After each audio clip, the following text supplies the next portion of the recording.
Bob, I did it again. Did what again, Vanessa? I was at the bakery this morning, and the guy asked me if I wanted my croissant heated up. And instead of just saying yes, my brain went, okay, how do I say heated in my language? Is it a verb? Is it an adjective? Wait, let me translate that back to English. By the time I said, yes, please, he had already moved on to the next customer. It was so embarrassing. The translation trap. It's like having a slow, outdated computer running inside your head, isn't it?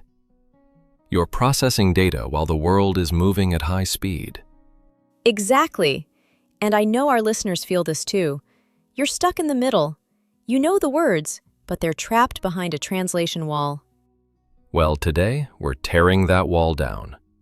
We're not talking about grammar today, guys. We're talking about rewiring your brain. By the end of this episode, you're going to have a 3-step blueprint to stop being a translator and start being a thinker in English. I love that. Let's get into it. So, Bob, why do we do this? Why can't we just stop?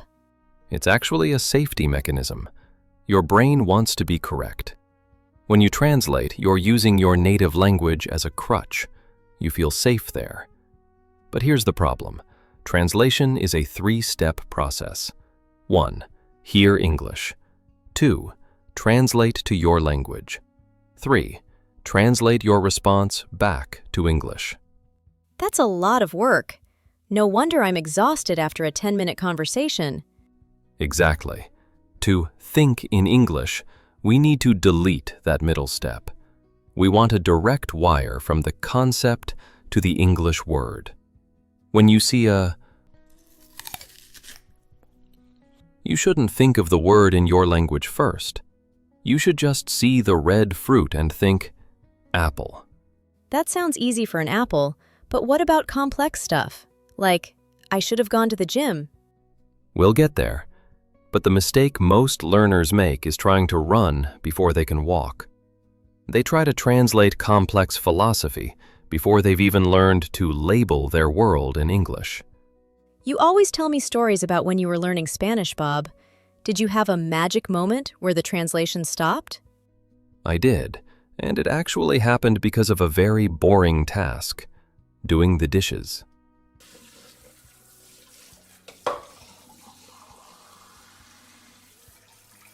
Real life is never glamorous, is it?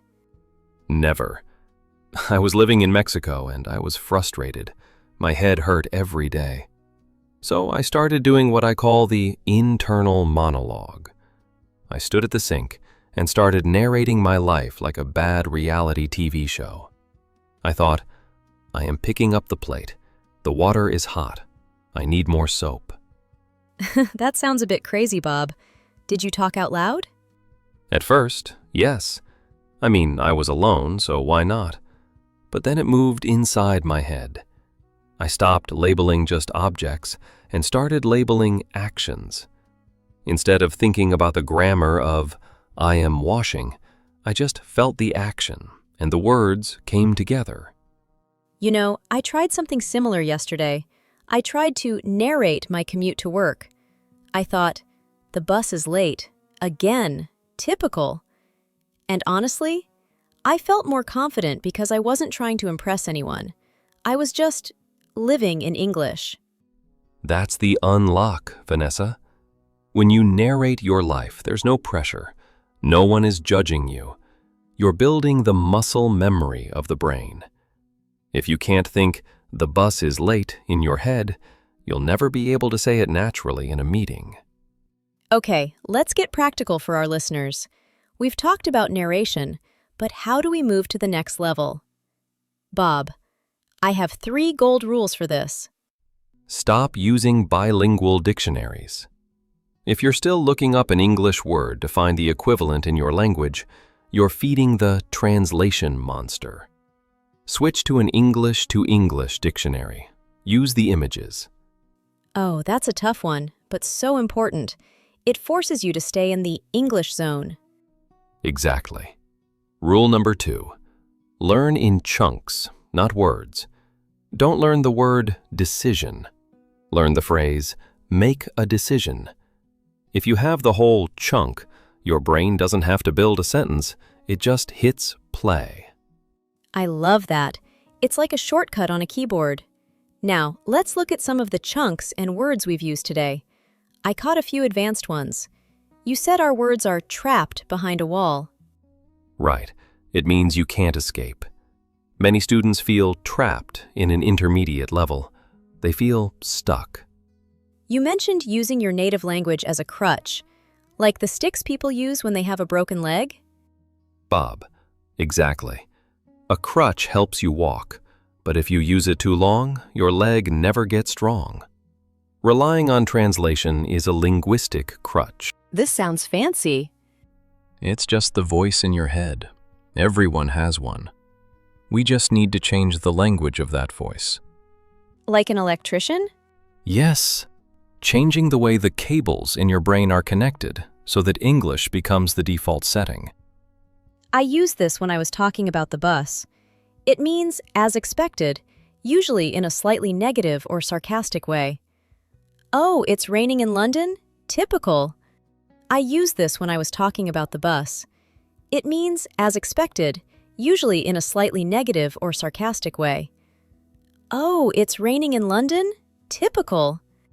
Just don't chop your fingers off while you're practicing your English. Deal. So, for everyone listening, here is your challenge for the next 24 hours.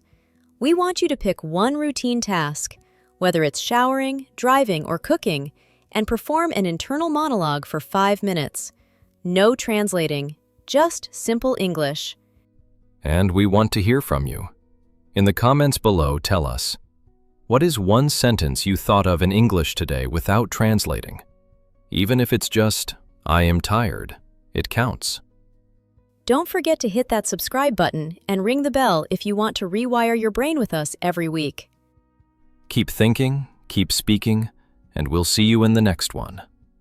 Bye, everyone!